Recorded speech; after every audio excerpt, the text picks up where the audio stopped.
بیٹے. عورت کے لیے اس کی حیا، اس کی عزت سے بڑھ کر کچھ نہیں ہوتا. اس کی حفاظت کرنا. اس عمر میں لڑکے لڑکیاں دونوں ہی بے وقوف ہوتے ہیں امی. ڈگری لینے جا رہی ہو، عقل لے کر آنا وہاں سے. کیا پتہ نا ڈگری آئے نہ عقل. پیار کا بت بناتے ہیں اور پھر اسے پوجنا شروع کر دیتے ہیں، اور پھر جب وہ بت ٹوٹ جاتا ہے تو ان کو لگتا ہے سب ختم ہو گیا. ددو آپ تو مجھے یہاں بھی بے حیا کہتی تھی، وہاں جا کے مجھے کہاں حیا آ گئی. خوشبخت جب ہمنا کی ڈائری دیکھتی ہے تو اس کو ایک فلیش بیک آتا ہے. آخر خوشبخت کی پاس کی کیا سٹوری ہے، یہ آگے چل کے ہم آپ کو بتائیں گے. ہمنا کی تو وہی بات ہوگی کہ جس پہ احسان کرو اس کے شر سے ڈرو. جب یہ لڑکی ان کے گھر آئی ہی تھی تبھی خوشبخت کو اپنے بیٹے کو اس کے بارے میں بتا دینا چاہیے تھا، لیکن وہ بھی شک میں پڑ گئی کہ کہیں یہ لڑکی سچ ہی نہ بول رہی ہو. اب تو بہت دیر ہو چکی تھی، ایک رات گزر چکی تھی، اور ابو بکر کو اس بات کا خطرہ تھا کہ اس کے والد صاحب کو بتانے کی صورت میں وہ لڑکی کے ساتھ کوئی برا سلوک بھی کر سکتا ہے. ادھر ہمسایوں کو بھی خبر ہوگی اور لوگ اس لڑکی کے بارے میں سوالات کر رہے تھے.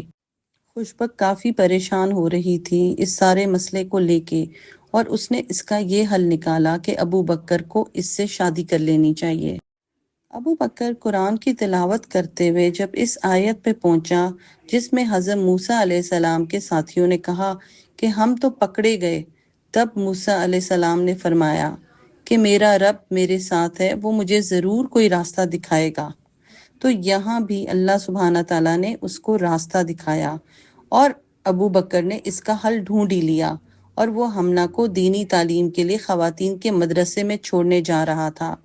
ادھر زامل بھی واپس آ گیا اور وہ ابو بکر کی دیکھا دیکھی دین کے معاملے میں معلومات حاصل کرنے کی کوشش کر رہا ہے.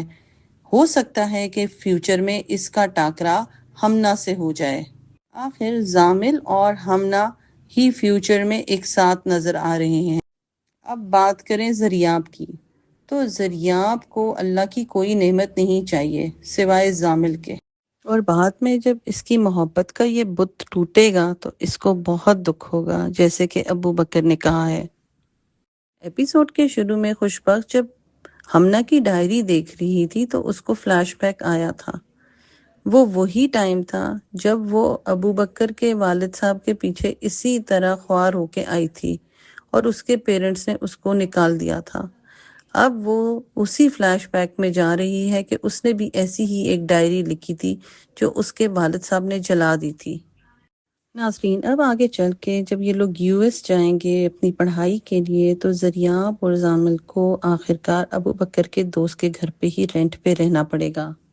اس طرح ابو بکر ہر وقت زریاب کے کانٹیکٹ میں رہے گا اور اس کو معلوم ہوگا کہ زریاب کیا کر رہی ہے، کہاں رہ رہی ہے، اور زامل اور اس کے ریلیشن کے بارے میں بھی انفارمیشن ملتی رہے گی. ناظرین، مزید اپڈیٹس کے لیے ہمارے چینل کے ساتھ جڑے رہیں اور اس کو سبسکرائب ضرور کریں. نیکسٹ ایپیسوڈ تک کے لیے اللہ حافظ.